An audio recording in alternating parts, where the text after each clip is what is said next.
as me. E nós também temos um programa que está informando assim você como prevenir. Nós continuamos o programa conversando com Robert Singh riba de duas partes de diferentes aspectos de HIV. Pero para mim que sei, nós também trazer alguma pergunta na nossa rainha para assim Robert pode dar contesta na isso não as coisas nós todos semana passada na primeira edição do programa aqui. Robert, we're going to start first with some questions we got from people who listened to the first program we had 2 weeks ago. The first question we have here is why there is an HIV-2 and that this one also comes from an animal. Well, the point with HIV-1 and HIV-2, in the beginning you always hear about HIV. And afterwards, scientists discovered that we also have an HIV-2. The primary difference here with HIV-1 and HIV-2 is that there is not enough information on HIV-2 because generally when you read all the books, the literature and so on, most references are pointing to HIV-1. And I myself was wondering why there isn't enough information on HIV-2. However, some of the information that is written is that they say that HIV-2 also comes from the same source. And the same source where they said that it was infected in animals and in the case of monkeys and so on. And it behaves in a different way, meaning that the virus, it is harder to contract HIV-2 because HIV-2, that strain of virus is not so prevalent. Based on that, there is not enough testing and scientific studies done to really to detect HIV-2 easily.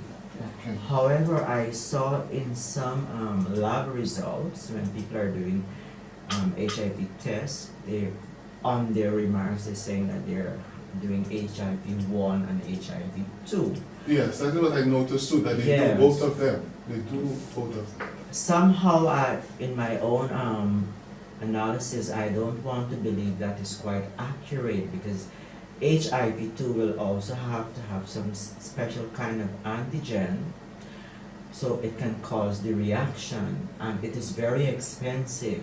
It is not easily done with all the testing, like you have the rapid test and so on for HIV-1. It is not easily done with HIV-2. It is being done, but mostly in very developed countries at very expensive cost. Okay. Until now, nobody has been positive for HIV-2, if you know?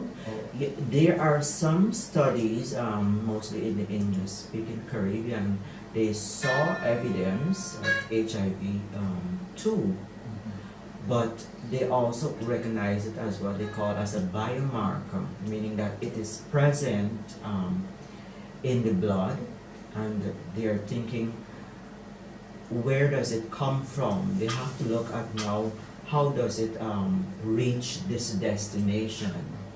Because we can easily trace HIV-1, where it comes from, and the mode of transmission, and so on and so on. But for HIV-2, it is present there, and indeed it is still puzzling scientists how really to deal with that, because if someone is having HIV-1 and 2, most of the medications that are designed are for preventing HIV-1.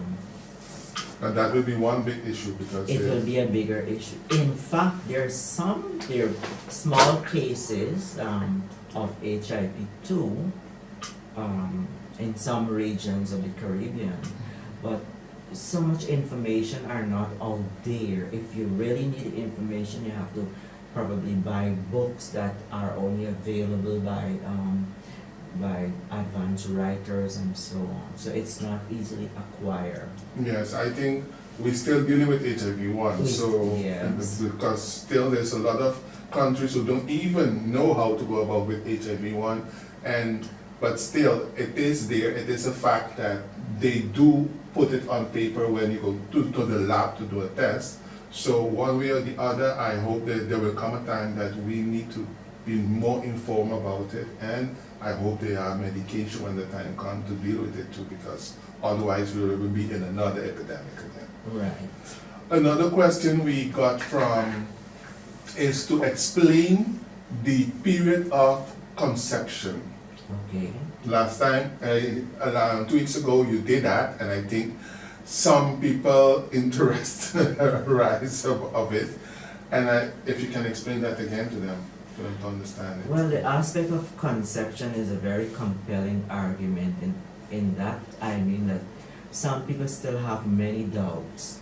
Yes. When I start working in the HIV field, I can overhear doctors are telling patients that you cannot get pregnant. You have to practice protected sex. You have to use condoms.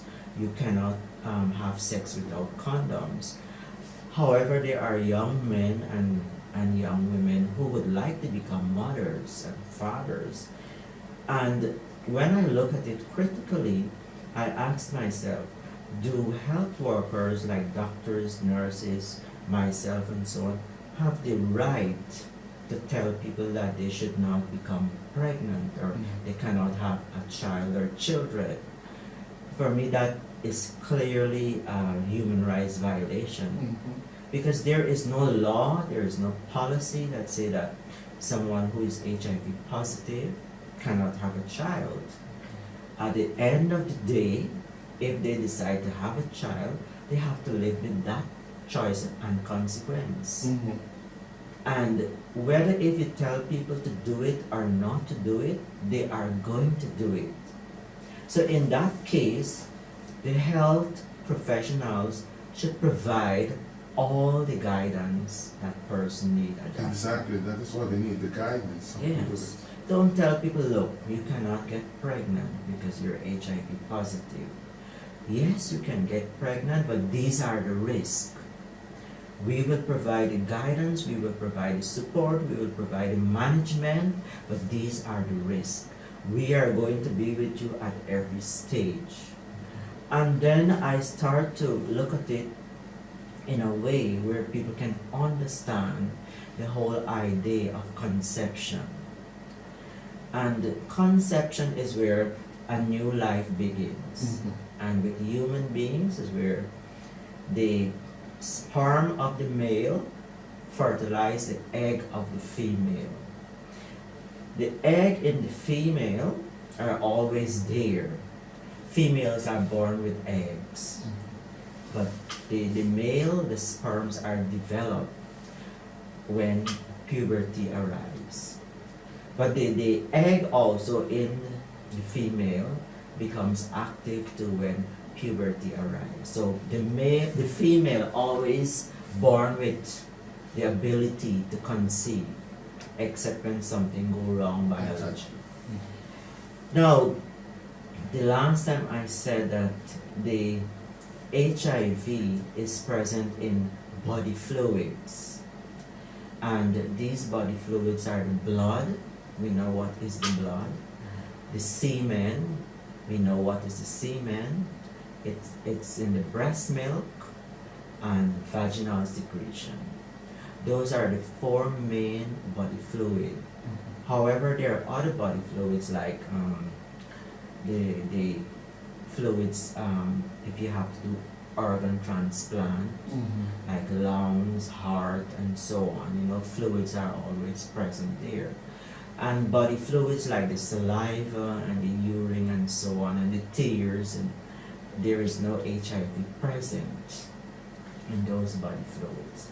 So coming back to the point of conception is that the egg is not affected or infected. The egg is well protected because no body fluids is present in the egg. Okay.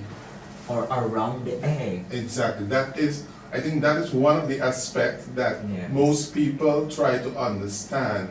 Because when you say you are infected, they believe that everything in your body is infected, and I believe that's why they believe you can have a child, you cannot conceive a child. Well, that's the misconception. Even it sometimes disgusts me that medical professions are not saying that, but they're put it in that context. Exactly. So the patient who does not have all the understanding come up with this kind of theory that my whole body is infected. Yes. To a point, if they touch me, I also becomes infected. Mm-hmm. That is why some people go into self-stigma to say that, look, I cannot touch my children or touch others because I can infect them. So if I have to feed them or do things, I have to get other people, or I have to wear protection. Yes. Right? So it is the misconception also come in the way how we provide our information to people. So the egg in the body is well protected. In fact, the egg is released to meet the sperm at certain time that we call ovulation. And it is not every day, or it has a cycle. So it protected in an area, and it releases at certain time to be fertilized. So it is not actually floating around in the body, in the female body. It is in a protected area. When it's ready to be fertilized, it releases itself naturally, and then the sperms swim to it and attach to it. But during the process of the swimming of the sperm, it's a very perilous and difficult journey for these sperms to reach the egg. Mm-hmm. Because nature have provided a way that when a man has ejaculated, or the male ejaculated, there are millions of sperms that are produced in that single ejaculation.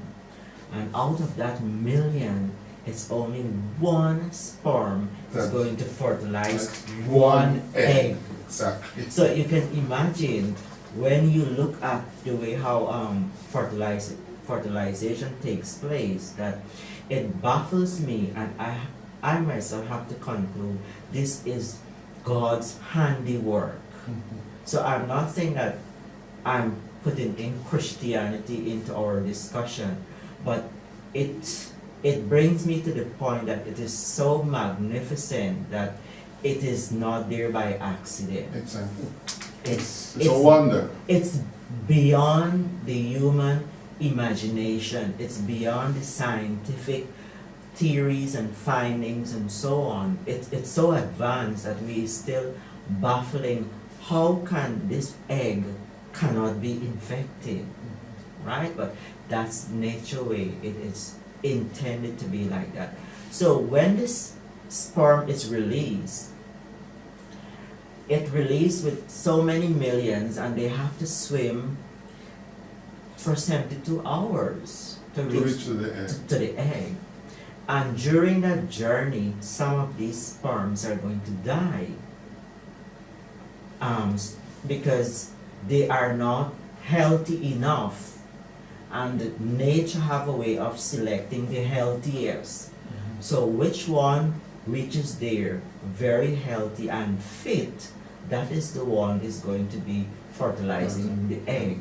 So during the passage of the sperm, that the sperm do not encounter body fluids that can be infected, because this sperm has to be swim through some very narrow tubes, and those tubes are lined with special chemicals to kill the sperm that is not so strong, and to aid the ones that are healthy to meet its destination. So that journey, that 72 hours, is very critical for the survival of the fittest sperm. And when the egg release, also that egg is released in a safe way, so that when the two meet together, they fuses. But when the sperm meet the egg, because out of the millions, you will have like hundreds, and out of the hundreds, you will have 5, and then you have 10, 10, 5. So that 5, they're going to compete to actually attach, to stick to the egg. So which one stick first, the egg will automatically releases chemical to open, and then you find the sperm will wriggle itself through, and they will fuse together. So during that interaction, there is no body fluid because the semen has already did its job to help the sperm to reach to the egg. To a point, and when the sperm is at one point, he can manage to go on to the destination.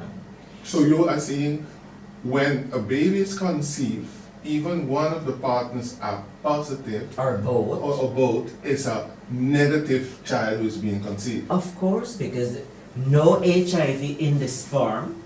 The sperm is well protected because the HIV in the semen. No HIV in the egg. So when the sperm and the egg fuse together to start fertilization, both of them are negative. I hope it's clear for everybody now, because I can imagine how the anxiety and all the frustration of you cannot become parents, the amount of I don't want to say bad information, but not valid information given to people who put them in a state, because I know there are people who want to have baby. I know there are people who are drinking their medication as disciplined as they can to reach to the point where they can become an undetectable and then go to have a baby. Okay. And that's why I think the way you explain it is very, very important, so that the people understand that while the child is conceived, it is a negative baby that is being conceived. No matter if both parents are HIV positive, or one is HIV positive, the other one is negative, at that point in time, it's a negative baby that is being conceived. I hope the Robert answered and explained the question very, very well. And to add to that, Dudley, is that the difficulty comes when the baby is in the mother, or when the baby is delivering through the birth canal. Those are the difficult times when the baby can become infected. That is why there is a rigorous mother-to-child prevention program, because the World Health Organization see the need for mothers to for them to become mothers, and men want to become father, and they develop this program so you can help it during this time. And Cuba is the first country in the Caribbean who has come to the point to prevent mother-to-child transmission, not only in HIV but also in syphilis. So it is possible. So we have to get used to the culture, or come to bring ourselves that this is possible, but we just need to provide the support. And give guidance to the couple. Yes, and at that time they will need more guidance. For example, couples who want to become pregnant and both of them are HIV positive, when it comes to sexual contact, you have to guide them at a particular period of time, that to say during ovulation that it is better to have, then you can have unprotected sex. It's not that they're trying day in, day out, because you can have exchange of body fluid, and one of them can have a different strain of virus and can go over to another person. So to minimize that, the ovulation period prior to the release of the egg is where couples can come together and have unprotected sex, rather than doing unprotected sex every day to try to get pregnant. That's the point. Okay, I think that is a very valid point, because I believe it has to do also not only It has to do with sexual education. Also, That for yes. people to do, especially male and female, to understand each other's body, to know when is the right time. It's not just trying to have a baby, but it's to know exactly, in the case where both are HIV positive, of one of them is positive, it's good to get the right information to know when is the right moment, and then you don't use the condom, and maybe you're lucky to get the baby you wanted. And I think this is very, very, very, very, very good that we bring it, because I know it is a frustration for a lot of people. It is a struggle for some people that they cannot reach to that point of fulfill the dreams of being parents. I mean, even they are going already to a very difficult time living with HIV, and now a lot of things are being cut from your life.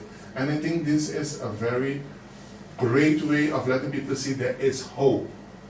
Once you know how to do it, when to do it, and you are being guided by a doctor or a nurse that is specialized in this area. And another point, Robert, for you to clarify, after the conception, then you have to continue to have protected sex. That's the point, because it's still a risk. Although you on medication, both parties can be on medication, or one party, it's still a risk. So to minimize it, because you want to minimize much risk as possible, you start back your protected sex. Okay, very, very good. And so for them to understand that it's not just continue having sex without protection. You just have to go back to your protection. Another question. What kind of fruit people can eat living in Curacao, being HIV positive? Well, the being HIV positive, you are still healthy. You know, at one time I asked someone to define, what do you mean by being healthy? And the answer was that it means that you're free from all diseases. Not necessarily. Someone who is HIV positive, someone who is infected with herpes, they are still healthy. You become unhealthy or sick when your immune system runs down. Because our immune system is that big system that acts as the defense, or the army of the body, Yes. that fight off all invaders. And when you keep the immune system in tip-top shape, you're stronger to fight any invaders. And to keep your immune system in top shape is by eating a healthy diet. Part of our diet must be fruits and vegetables. We have a culture in Curacao and all over the Caribbean that fruits are for birds and for other animals, or give it to the birds. Oh, for decoration. Yes, and it's not for us. People are telling me I'm supposed to eat food, not fruits. But fruits are food also. And the fruits provide lots of mineral, lots of vitamins. And minerals and vitamins play a very important part to strengthen the immune system, to give the body to fight off more strength to fight off more infection. Even though someone is HIV positive and eating a lot of fruits and vegetables, it continues to build the immune system, making it harder for the immune system to break down. And when the immune system is always in that good shape, the virus will have a harder time breaking down the body. So the fruits and vegetables, and in this case the fruits, play a very vital role to keep that immune system strong, because it builds the blood. And some of these fruits are very common, like banana. Okay. Banana has potassium, and potassium is one of the minerals that helps to boost the blood. Okay. if you're quite hungry and you eat a single banana, in that 20 minutes, the digestion almost complete, and that nutrient go directly to the blood and boost your blood. Banana is very common, but you have to eat the banana in the right way. You have to eat the banana when it's come to a point of speckle, meaning that the skin of the banana becomes a little bit dark. Okay, it gets black spots in it. Yeah, but not too black. Okay. Because if you take a yellow banana and you peel it, you find the skin is very thick and have some substance there. But if you peel what we would say a speckled banana, but not a rotten banana, the skin is very thin. And they can try that for an observation. What happened there is that the banana, the potassium that in the skin, because most of the potassium is found in the skin. Okay. So that process of where it ripens, that now transfer into the fruit. And when you eat that, you get most of the potassium. The potassium is released from the skin into to the banana, fruit. to the fruit. Yes. Okay. So that is when is the right time you have to eat the banana. And most of the time here in Curacao, when the banana gets like that, most people don't want to eat banana. No. Either they use it to make cake or something else or shake, but nobody eat a banana with black spots. Right. The point is that banana should not be kept in the fridge. It should be kept on the table. And if you go to many homes here in Curacao, you see they have the banana on the table.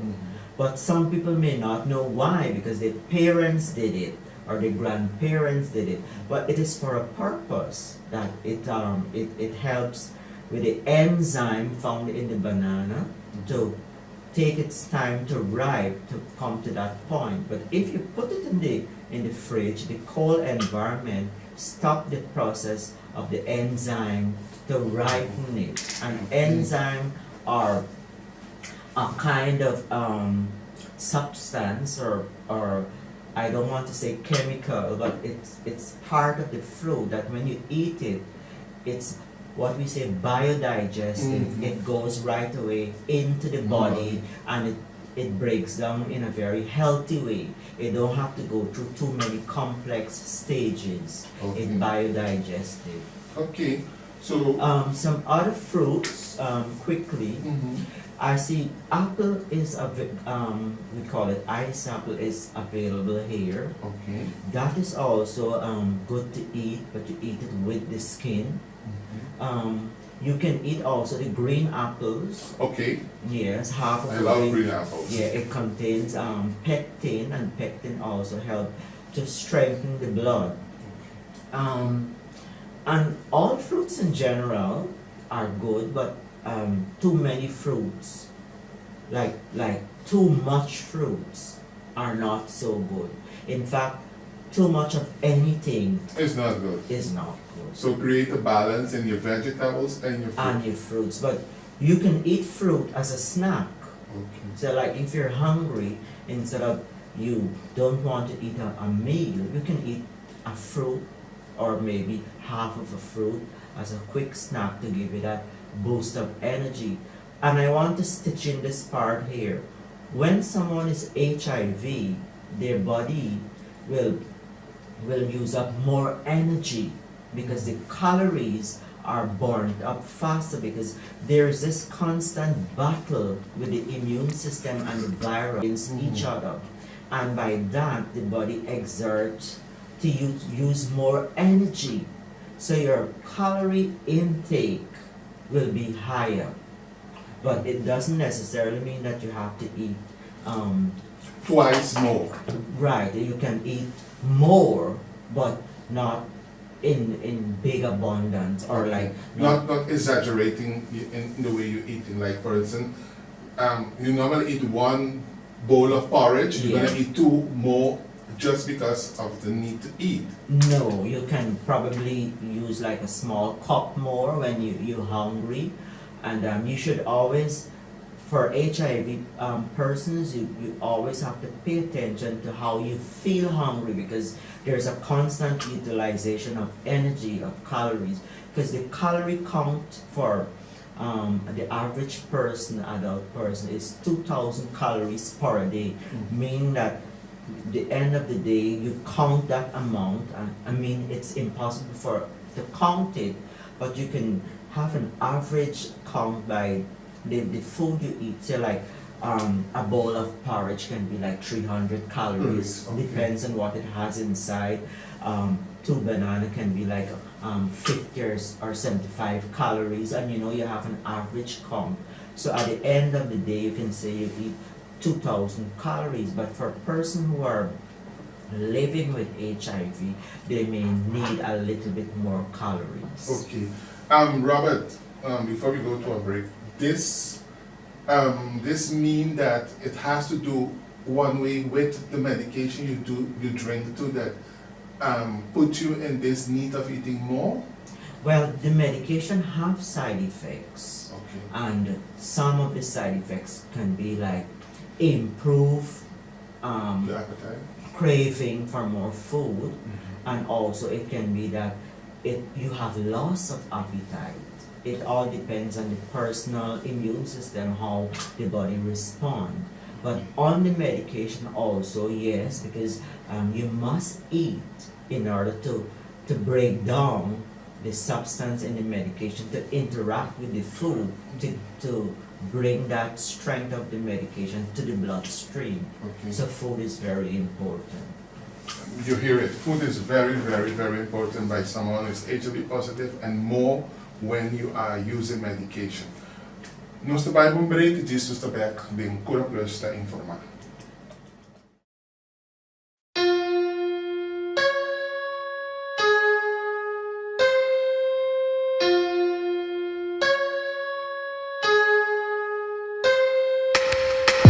Saco bota tem lugar seguro. Se gapa medo que tu vai, bota inseguro. Tem profundidade, tipo alma tem luz. Aceptava força, iluminava a realidade, descobrindo a verdade. Mas que tempo passa de te move super slow. That's me, that's me, that's me, that's me, that's me, that's me. Come and have a little that's me. Continuando no programa Cura Plus está informar, educar, pacientes como prevenir. Agora nós estamos seguir conversando sobre HIV junto com Robert Singh. Robert, tonight we have a long list here. Yes. We're gonna try to do our best to cover all the good information you have. And just now, during the break, I was telling Robert, we didn't even cover all the questions, but during the program, we tried to cover the 2 last one. And from 3 questions, we had so much valid information came up. Yes. And that is that is good, because the people who are listening to us or watching us through Facebook is getting what they wanted. Robert, tonight we're going to continue talking on the testing aspect. Yes, and I know you are a proficient person in HIV testing, so I'm not alone here, and there are 2 professions here. Yes. HIV testing has been around since the Caribbean has taken consideration with HIV and pay attention to HIV. And the testing is one of the ways that we can reduce HIV and bring it to a point where we can eliminate HIV. That's true. So for example, if we have 100 people living in the country, I mean, I'm just using as a random figure, and we are not sure how much people are HIV in that 100. And let's say that we are doing testing, and we only test 10 persons, and out of the 10 we have 5 are HIV and 5 are negative. So in a case we only test 10 The other 90 is unknown. Mhm. In that 90, the unknown can be a higher amount. And the unknown, with that higher amount, a lot of people do not know their status. And according to you, with the poster, that everybody has a status. What is yours? Know yours. And I always remember that. That's a very timely reminder. Everyone has a status. It's one of the things that we don't stand still on it. We all have a Yeah, status. we all.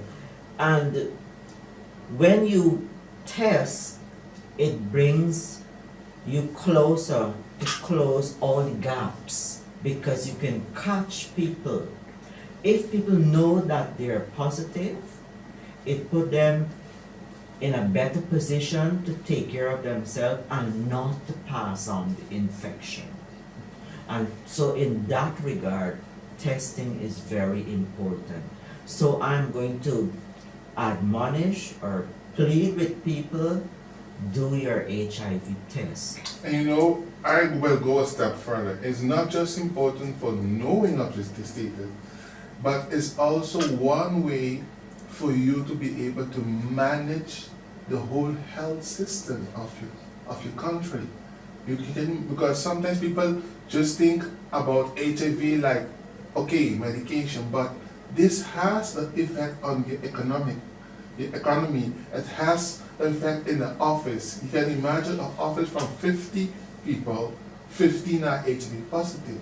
In one way, you have a larger group who sometimes have to take the work from others who call and say, I'm sick, I'm sick, I'm sick, I cannot come today, I don't feel well. So it has an effect in many ways. Yes, and I want to expound on the same point of economic loss. Look at the burden for people who are HIV. We don't want persons who are HIV to believe that they are burdened. No, we have to let them understand that when someone gets sick, not necessarily only HIV, we can also have people who suffer with cancer. Yes. People who suffer with diabetes also become sick and unable to work. And you have that economic loss where it hamper your production. And to replace that production, it takes some time. You end up with a loss because you can't get back your balance right away. So if you prevent that by doing testing and get people to understand HIV early and take their own health into their hands, they can manage and bring themselves to the point where they will not be ill. Because you can live with HIV and still be healthy. Good, so testing in that regard is very, very important. Now, HIV testing is done by using blood samples, urine samples, and oral mucus. Some people say it's saliva, but no, it's the mucus that found in the mouth, and they will swipe it, Yes. and then they will do the test. So the mucus is different from the saliva. Now the testing that is being done, you're testing for antibodies. The rapid tests are testing for antibodies and not the virus. Exactly. And how does this work? When someone becomes infected with HIV, the body produces antibodies. So let me just break that down a little. Now we have an immune system, and the immune system is made up of cells. Cells all over in the skin, in the lungs, then we have blood cells and so on, because scientists put us in a group that we are multicellular organism, meaning that we are an organism with many different types of cells.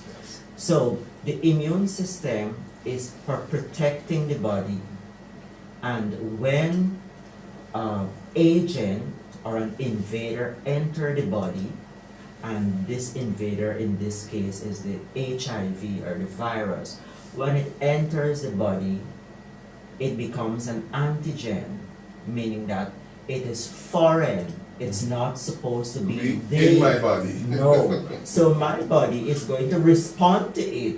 It's like when illegals enter into the country, Yes. the body respond and say, you are not supposed to be here, and they send the army or the police to get you. Out of it. Yeah.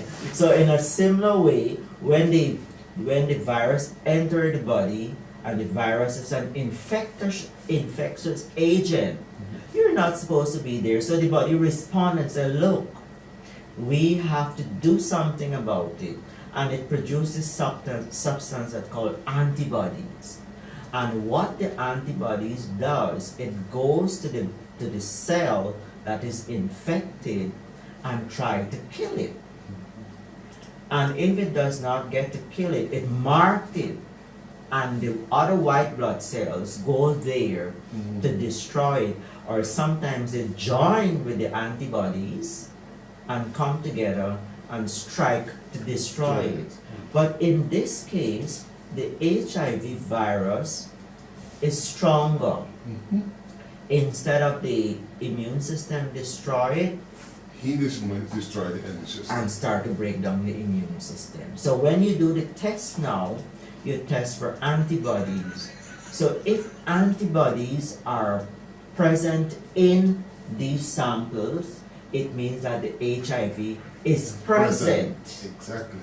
However, not all the body samples will have antibodies, right? And before I go on to say something else, I want to just bring in this point that they also have very advanced tests apart from the rapid test. Yes. They have excuse me, the DNA PCR test.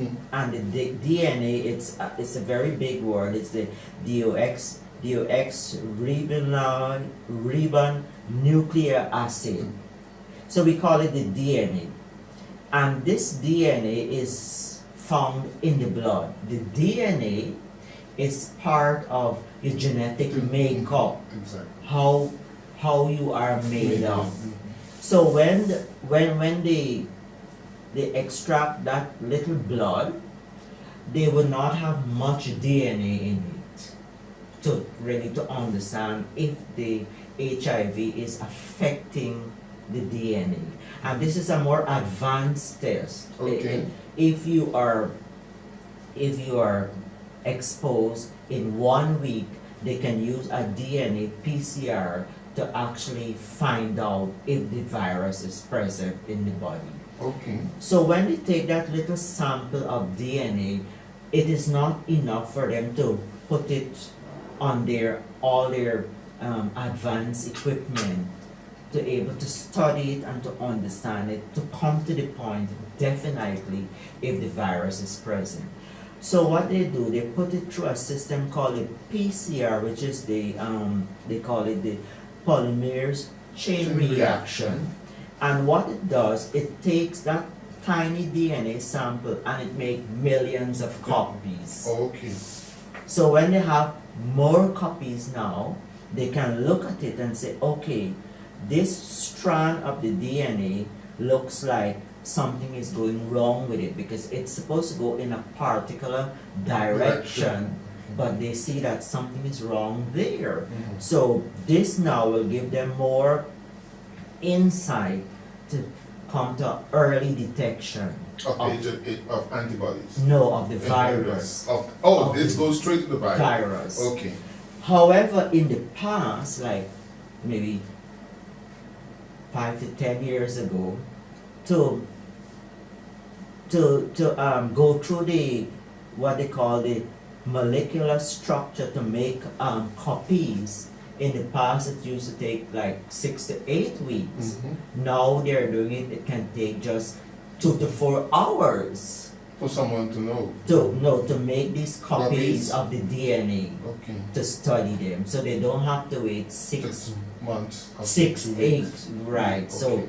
So when they have this now, because remember earlier the detection of the virus, is critical for people who might want to have organ transplant, to ensure that my organ that I'm donating does not have any virus, and you can't wait until the antibodies or the virus show up. This is one that they use also in case of rape. No, they will use the rapid test in case of, Okay. and also people can use it for serious cases like surrogate mothers. Mhm. That if you're paying someone to make a baby, to carry your Yes. egg, it's critical in certain area. But this is a very expensive test, and it's not done in every country. Okay. So it is available, but we are more concerned or the availability of the rapid test. It's what most people use right now. We ourselves in Cura Plus use it. Yeah, because it's efficient, Mhm.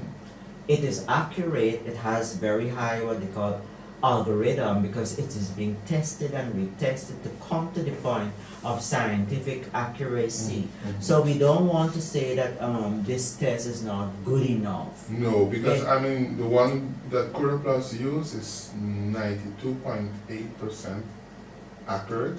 Yeah. And I have to say, until now, the person that we found the antibodies, after we send them to the to the doctor, and they get the reconfirmation test at the lab, it has come out positive. Right, and then we have to bear in mind also, no matter how advanced is the test, because it's sometimes things can fail. Exactly.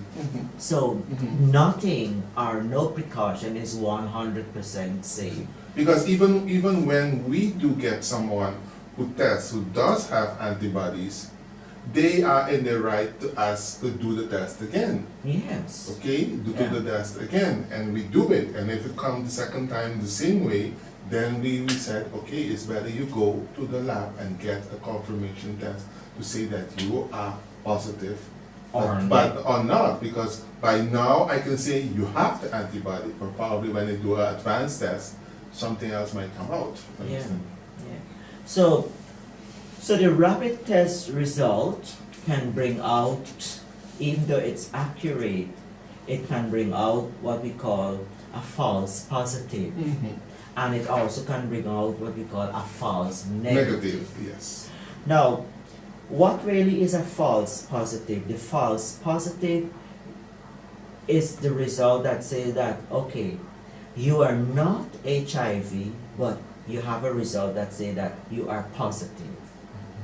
So when you do the test, you know that you're not exposed to the HIV or to the virus, but you just say, let me just do a test to ensure, but you're not exposed. And then someone say, well, I have your result here and you are HIV positive, or you tested positive for antibodies. And the person say, well, how am I come to the point of being positive, right?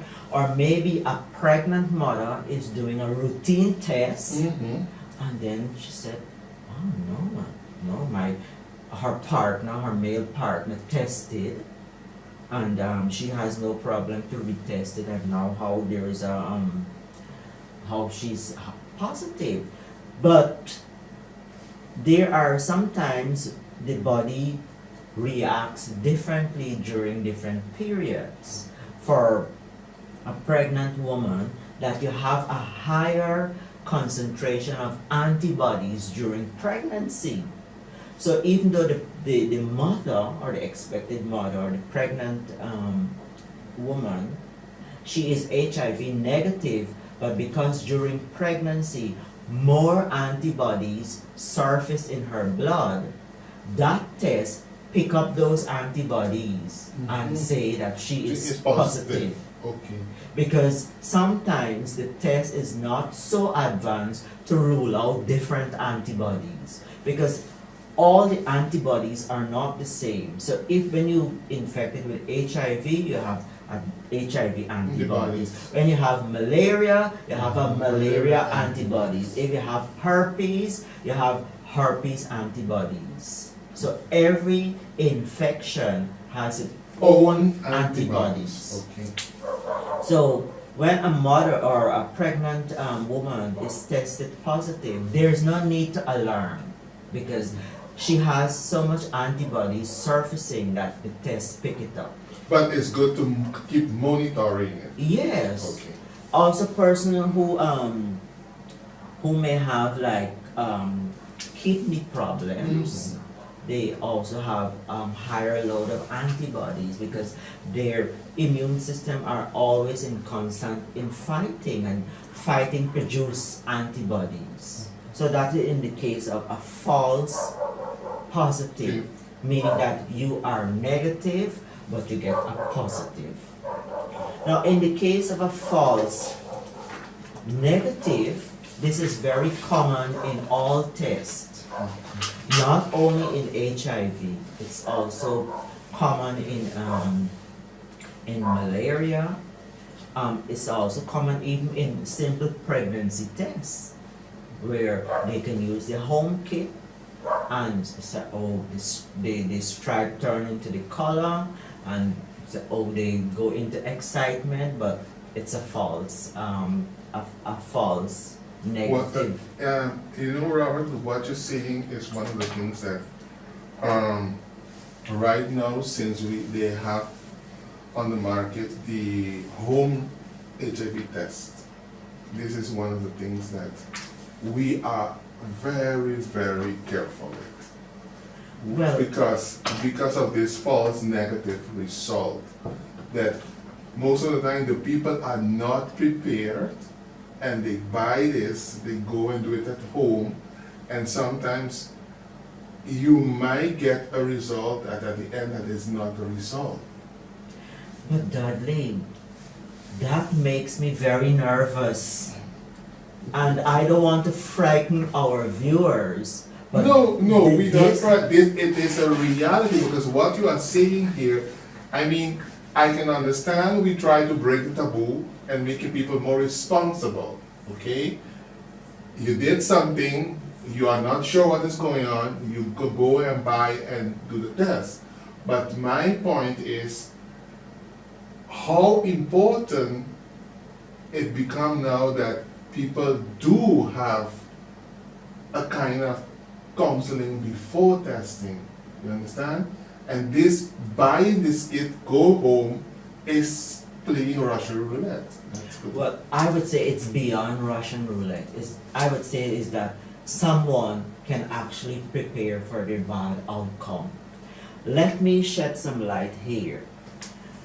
For me, in my assessment, that HIV rapid test should only be done by professionals like yourself, or like, because I'm also a tester counselor.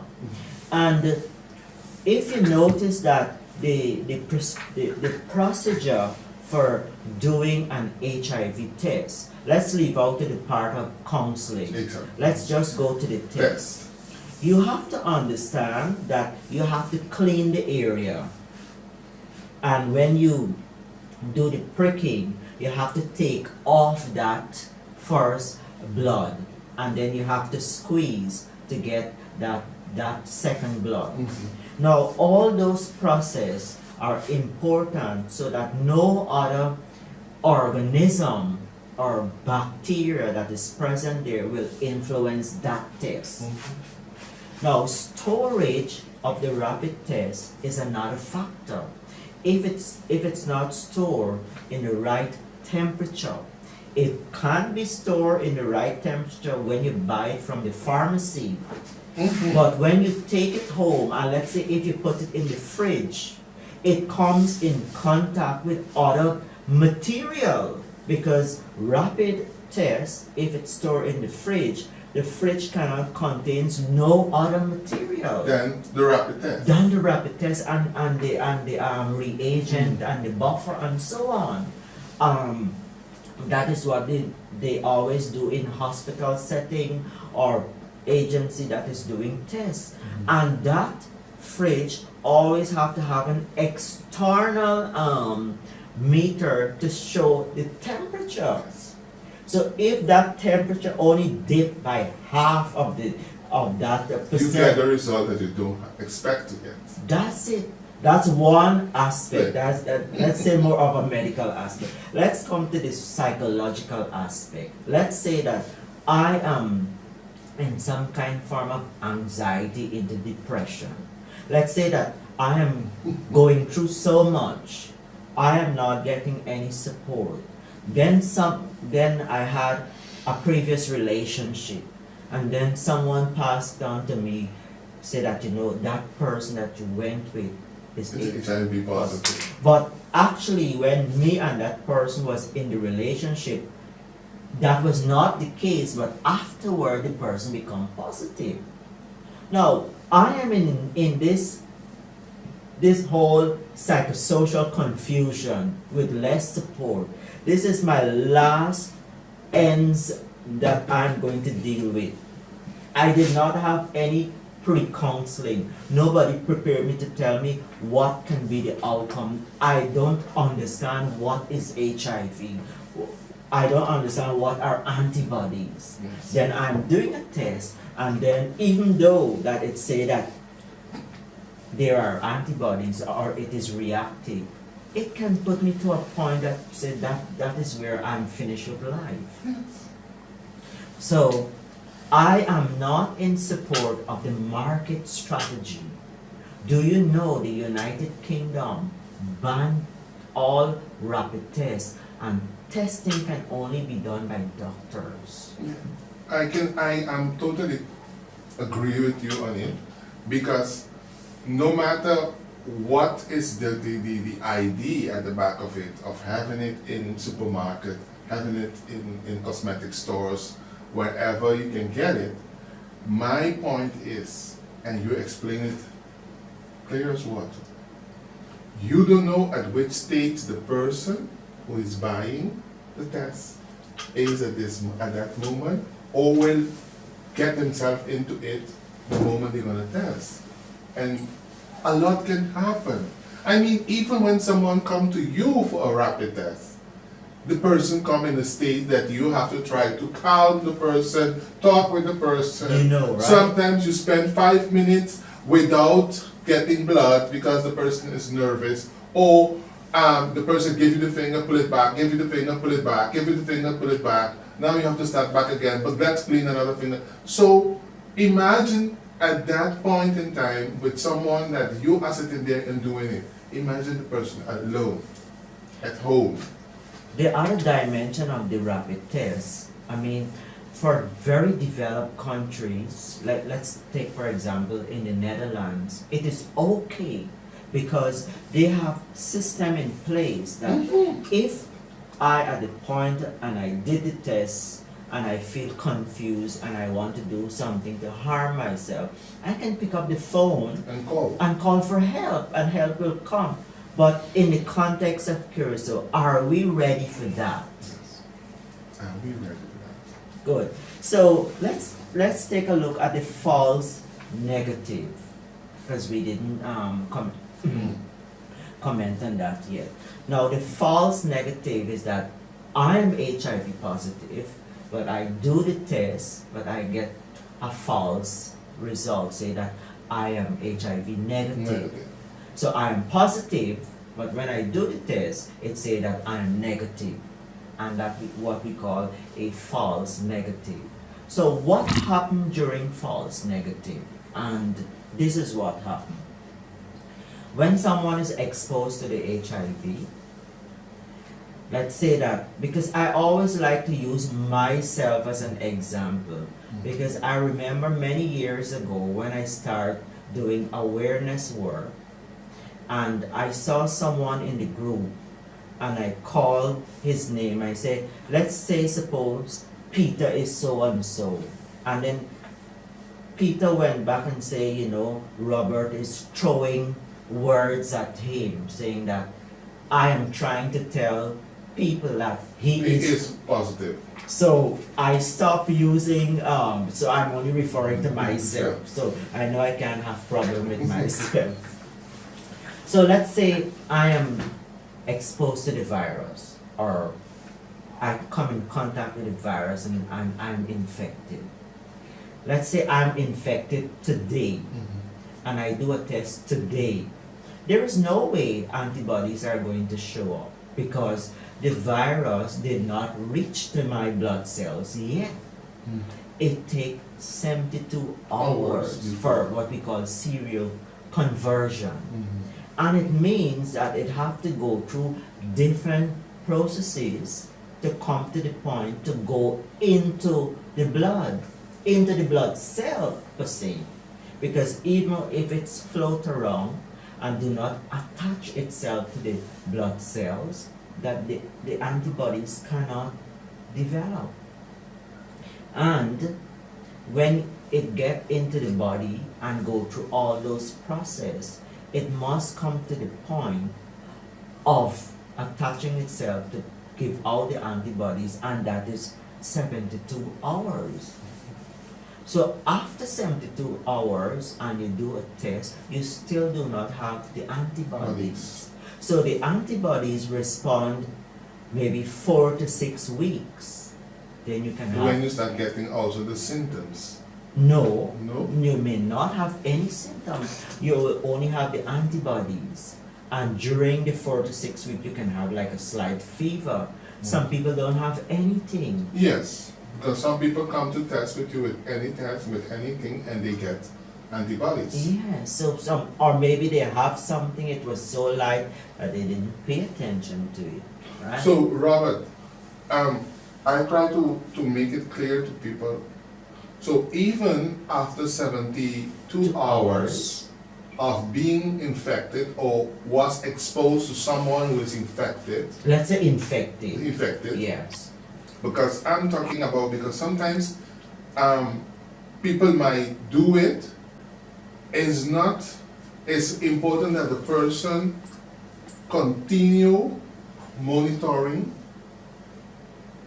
Yes, because Sometimes people, like for instance, in the case of a rape, okay, 72 hours, we did it, nothing, everything is okay.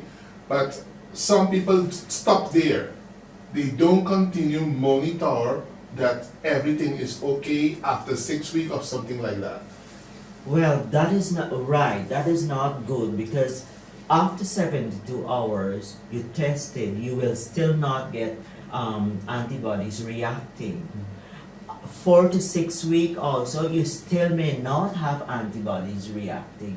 And a window period, that process is called a window period. Yes. And the window period is the point of infection to the point of detection. Exactly.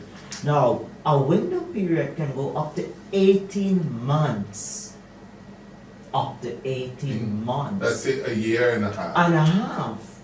And the antibodies did not show up. Well, that, what you're saying there is what we can call those persons who are carriers, who even they test every 3 months, they always come negative, but any person they come in contact with, they infect. Yes, because the viral load have to be... I'm glad we reached there, because that is one concept in Cura S.01 that people do not understand. That you have people who have been testing every 3 months, negative, negative, negative, but every person they come in contact with, after 3 months, is positive, positive, positive. But also you can call a discordant couple, or discordant people who are, because some people are in a different, some people, they are rare cases that we call people who have atypical cells, meaning that the HIV or the virus is unable to attach to the cells to infect them. But they infect others. Yes. So Okay. the point is that they can have the exposure, but because the virus have to, I want to put it very simple. Like if you have locks on your door, you have my lock on my door can be similar to your lock, but if I take my key and put it in your lock, it will not open. Mhm. So But you can open my lock. your own key can open your own lock, but my key can open your lock. So that is how the people with what you call atypical cells, that they come in contact with the virus, it goes through the 72-hour serial conversion, but it's unable to infect the cells because it is not fitting. It has to be a direct fit so that when it attaches itself, it goes into the cell and infect it. Bro, we come back because I have some more questions for you on this. Mas na tayo bumalik kay Jesus to back.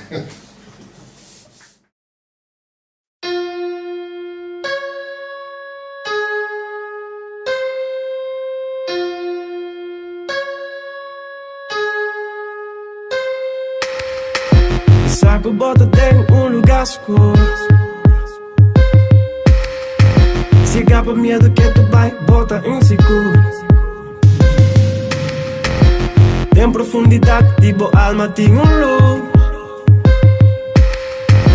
Aceptava força, iluminava realidade, descobrindo boa verdade. Mas que tempo parece de te move super slow. Não entrega.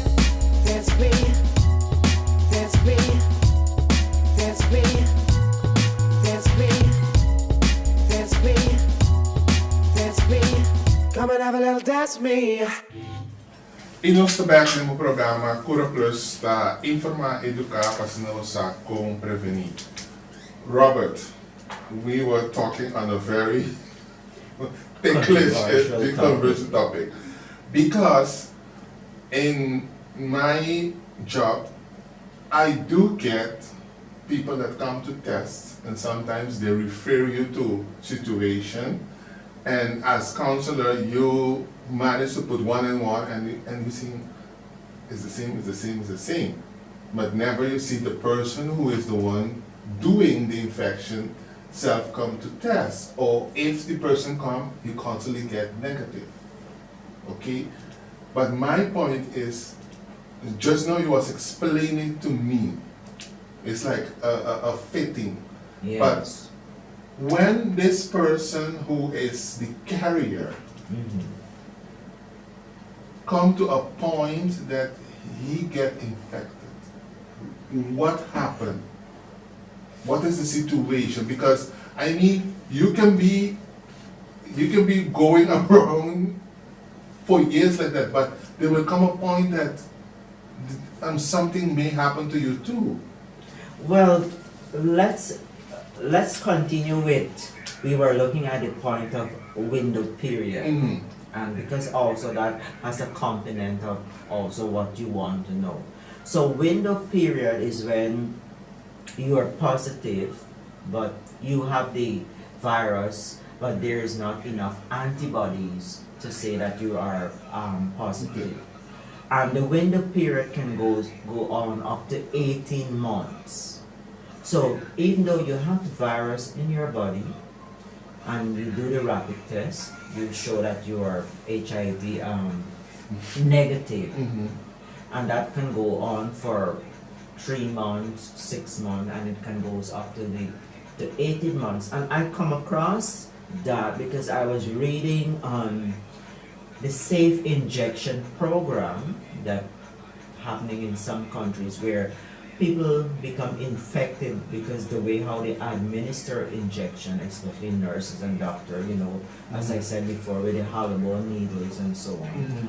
And these medical professionals did not know that they are positive because there were no antibodies, even though that they do the routine test. However, on the case with someone who is a carrier, and you know, we do not use that terminology so much now, but it's still a terminology that people understand, so nothing is wrong to use it.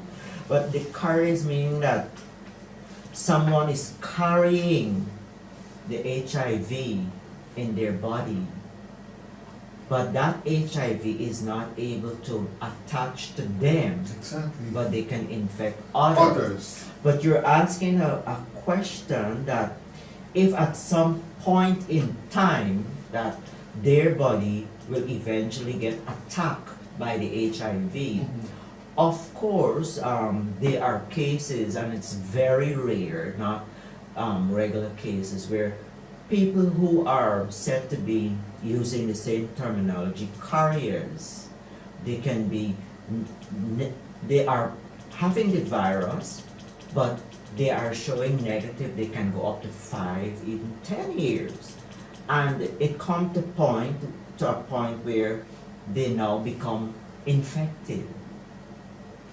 And there are cases, people who are infecting others, but they are not being infected. They can go on like that forever. Yeah, because my point is, when we do prevention work, okay, this is a group that is in one way undetectable, because you know that they are infected, but they don't know until someone tell you, is that person who infect me? But when you go and test that person, it's still negative. So it is I don't know, it's a strange combination of things, because I will say you have a group that is high risk out there because of their sick condition of body, immune system, everything, that they can continue go on with the party. But while they're going with the party, you get all the victims from it together. So, well, I would say to that group in this way. You know, people take advantage of situation, feeling that they are the ones who are invincible and strong. Nothing can come their way. But there are cases that where people having that fall in that category where they are being non-reactive for a long time, and then comes a moment where they are becoming reactive. So it's not going on all the way how they want it or how they like it.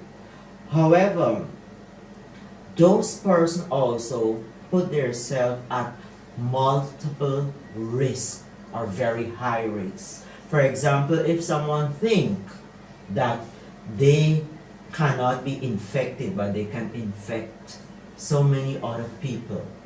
Let's say that they come in contact with someone who are failing on their medication.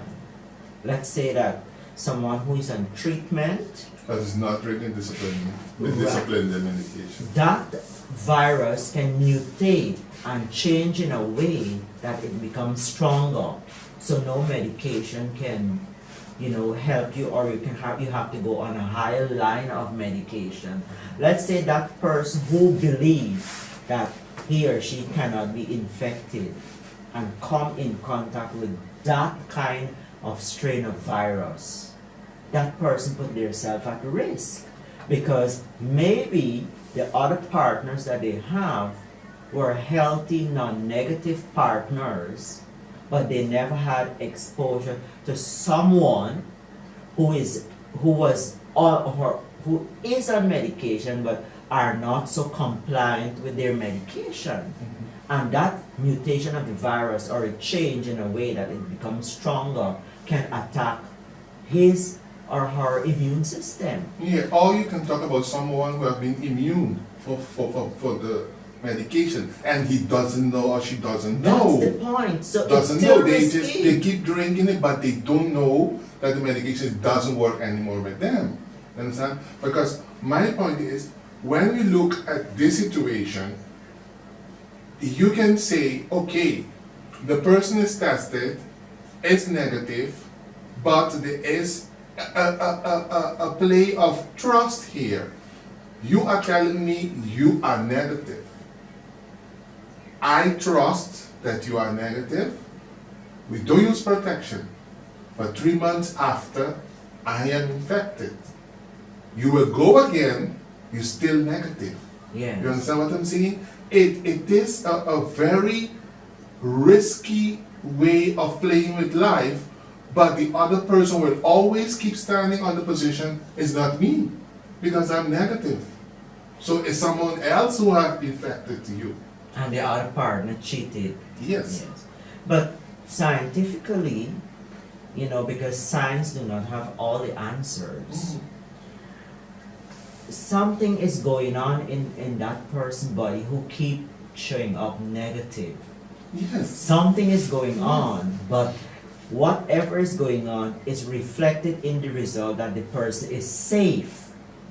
But I will not count on that always, because that person can have so many other exposure to other strain of viruses. Maybe persons who off and on the medication, person who are on second line medication, person who may also have hepatitis.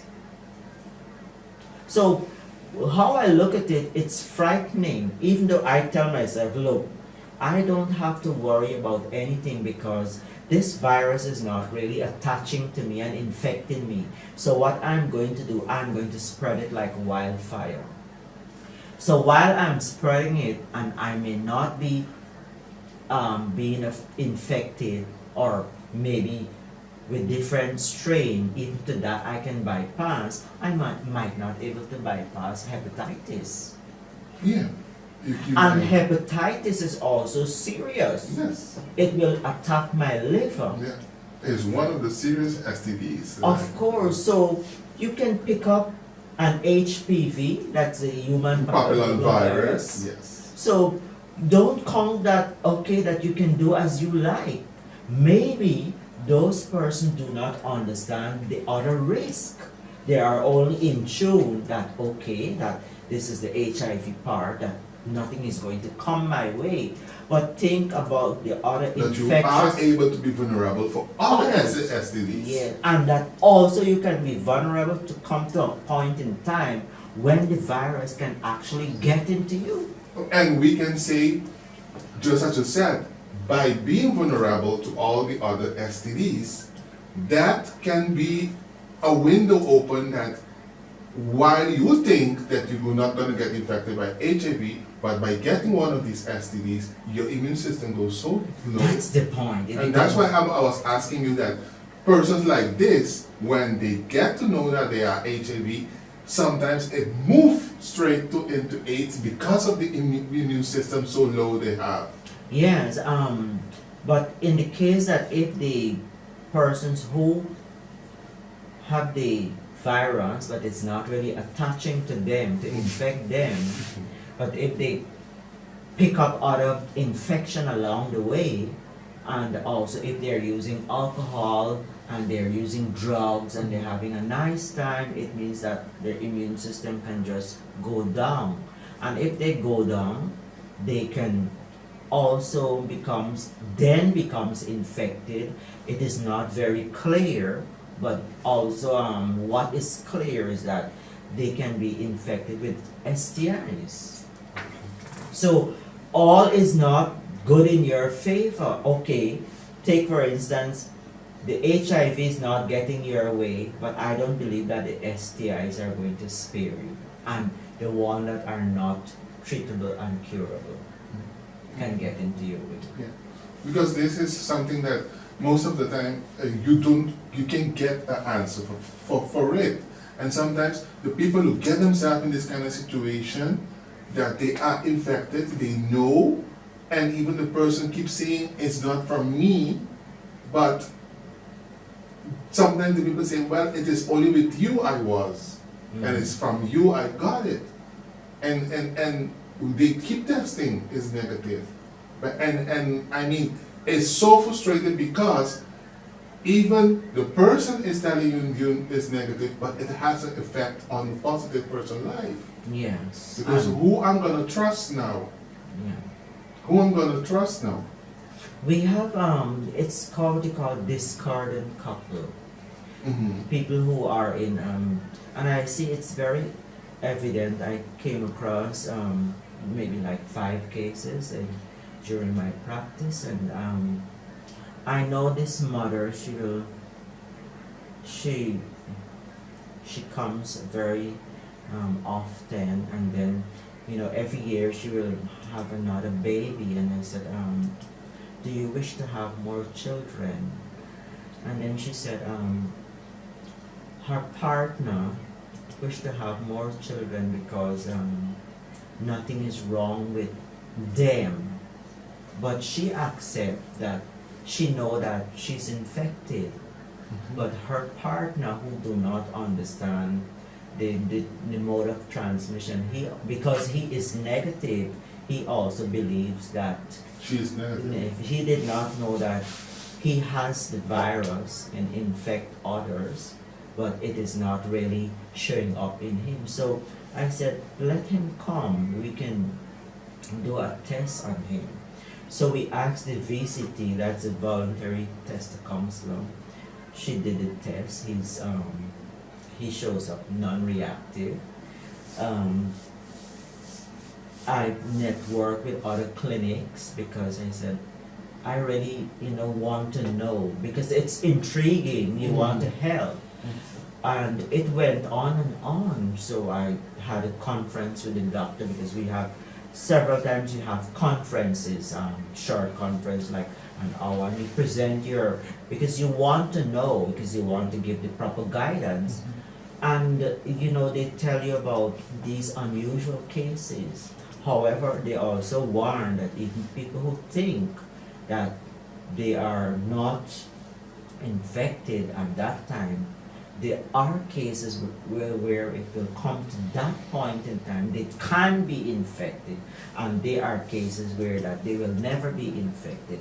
But you also have to look at other infections like HPV and hepatitis and so on. So I think it's one of the aspect of the whole HIV world that it will continue to be a mystery why you have people, as we call them, carriers, who will continue with their life, but still there is a bunch of people who is being infected but never come to the point that you can clearly say it's from this person I was infected, because it will continue coming up negative. well, you see, the point here is that the partner might not know that these can be the consequence, that the person who's infecting him or her does not have the ability to infect his or her own self. So the bottom line here is that you must be in protected sex. Always be in protect. If you're not faithful, be in protected sex. So that's the bottom line. But people should not use those opportunities to infect others, because something can come their way and they might not like it. Because it is, I mean, since HIV has started in Curacao, that was always one of the issues with the group of people who is out there spreading the virus but has no knowledge that they are the carriers of the virus, because they hold on the issue, I have tested negative. It is not me. You must check your other partners. And sometimes the person don't have other partner than that person as the sex partner. You And you can understand? imagine. And it is a continual issue, because you are dealing with someone who is positive, who's still in a relationship with someone who by all means go and test and still negative, but still in one way are having unprotected sex. with But the- at that point in time, Dudley, information have to be given to the recipient, or the partner who received, the person who is positive but shows negative, so that that person can understand the dynamics, how the virus work, and why it is risky, right? Maybe at that time it can help to bring some kind of solution or closure or understanding of the person. And they have ways and means what they can do from there on in their relationship. Yeah. Yes, indeed, because it's something that we continue having it. Robert, what more do you have for us before we... Well, the emphasis was on the actual reflection of the results. Some results can show or state it clearly that HIV negative or HIV positive, and whereas in some countries results can say that you are non-reactive. HIV you're non-reactive or you're reactive, because it's a term that is used to say, when they say non-reactive, they mean at that present time you shows that you do not have any antibodies, but that does not mean that you are HIV negative at that particular time, is that you are not showing any antibodies. So a non-reactive test must always repeat itself. After how much months you repeat that? Well, as I weeks? say, you can do it every 3 to 6 months. And I make reference to the safe injection needle document, where it was discovered that health workers who are positive but up to 18 months they still have had non-reactive. So, even you are someone that, okay, let's put it so, you are someone who has a very active sexual life. Yes. You are doing unprotected sex. Yes. Even you know there's a window period. After that window period, you test, you are negative. It's advised that you go after 3 months again. 3 to 6 months. 3 to 6 months. Continue monitoring while you are active sexually. But a very important point to note is that you must use condoms. Okay. Because every new exposure brings a risk. So if you say I tested today and I'm going to test next 3 to 6 months. During that period, if I'm unable to abstain, I must be involved in protected sex. Because if you want to have a negative result. If you want to really understand the progress of your result, a true reflection, because if I say today I tested and I have a non-reactive, meaning that the antibody is not present. Is present, but it did not show up. Okay. And I want to do the test to confirm and reconfirm. I must wear a condom because it will protect me from new exposure. Okay. That is very important that you're saying, because some people, after they do the test and they get the result there is no antibody present, after the 3 months period there is no antibody present, they put in their mind this is free passage to go and have sex without protection. No, and when they come after 6 months, the lottery play. Right, because the antibodies were not so much available yet in the system. Because that is one of the things that people don't understand. And I'm glad to explain it, because people think after that 3 months, I got the window, I passed the window period, there was no signs, there was no sign to tell me that something is wrong, and it came out, there is no antibody there, I'm ready to go. But still, I'm coming back after 3 months or 6 months expecting the same thing happen. Dus bij, ja? Nus bij break? Oké. Nus bij ombreken, die is nus te back.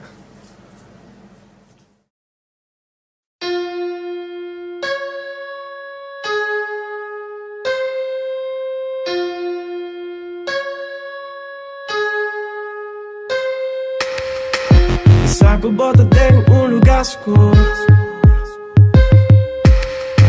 Siga escapa miedo que te vai bota inseguro. Tem profundidade, tipo alma tem luz. Aceptava força, iluminava a realidade, descobrindo a verdade. Ei. Mas que tempo passa de te move super slow. Não entregar tanto tempo. That's me, that's me, that's me, that's me, that's me, that's me. Come and have a little that's me. Nós também temos a última parte do nosso programa, Cura S.01 E, informar, educar, fascinar você com prevenir e para mim que vai lá Robert contestar nos últimos duas perguntas, né? Explain the transmission process or the infection process from men to women or women to men. Okay. Now, we know that HIV is being transmitted through unprotected sex. That's the leading way, Yes. whether it's from a man to a man or a woman to a man. But in the case from a man to a woman, you have a situation where you have a receiving partner, and the woman is the receiving partner. So the woman can receive the man in different ways. For example, through vaginal sex, that's receiving, through anal sex, and also oral sex. So from the point of view from a man to a woman with unprotected sex, this sex can be vaginal, anal, and oral. But let's take them in single context. A man penetrating the vagina, it's easier for the woman to be infected if the man is positive and the woman is negative and the man is having vaginal sex. It's easier for him to infect her via vaginal sex. It's easier for him to infect her via anal sex. Okay. For oral sex, it's a risk, but with oral sex you must have to have some opening in the mouth or some tear where that semen can enter. Okay. Now, if in case the man is giving to the woman oral sex, and Yes. let's say by one or other reason, the woman thought that her period passed, but it didn't pass.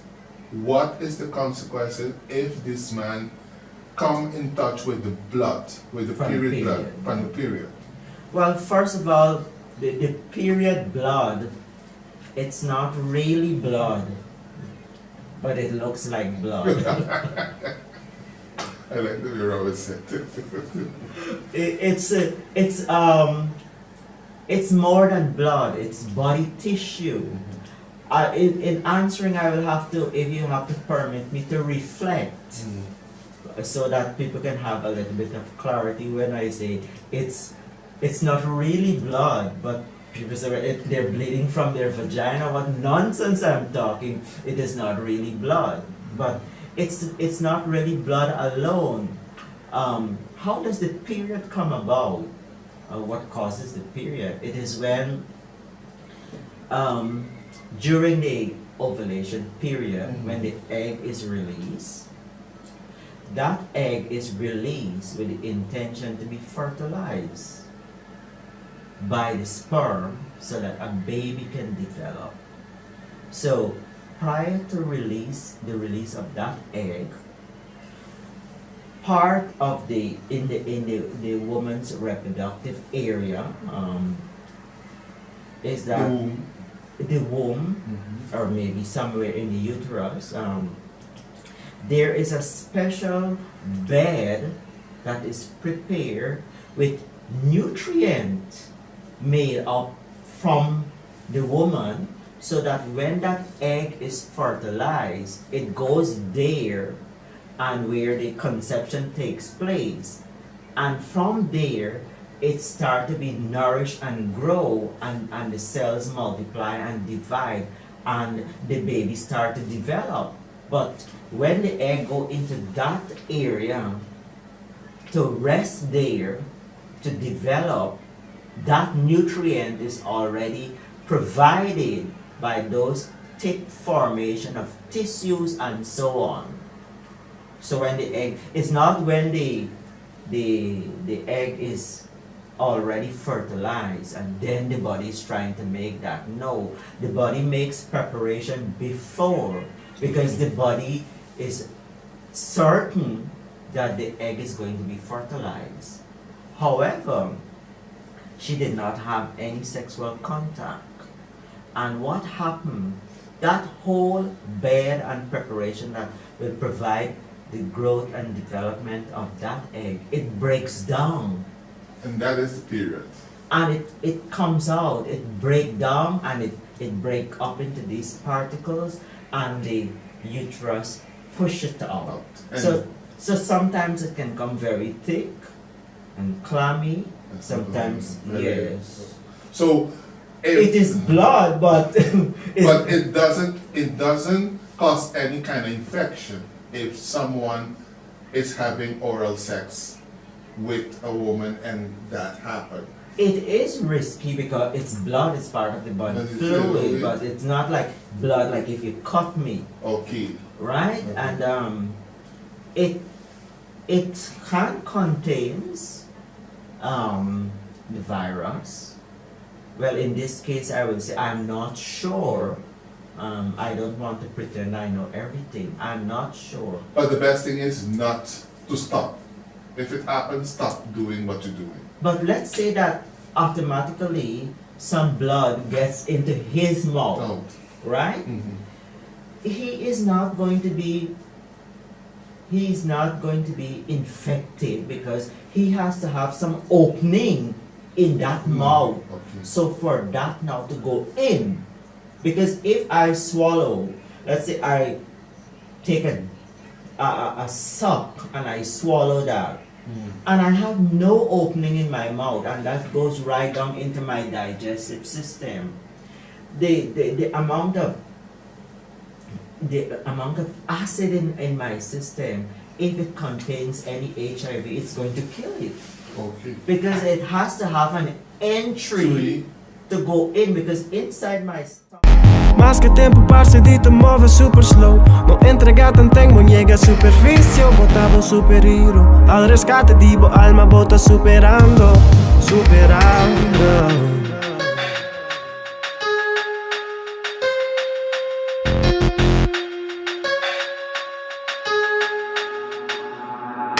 Masali foi suku que da preto Cuset ma bebe de stress baker Ma hinda mi lepta seco Para me di viento Ma mi no ta sinti fresco Speedy Gonzales Ma dog mi ta parce lento Bien talento Ma mi ta organiza evento Momento pa ta intenso ma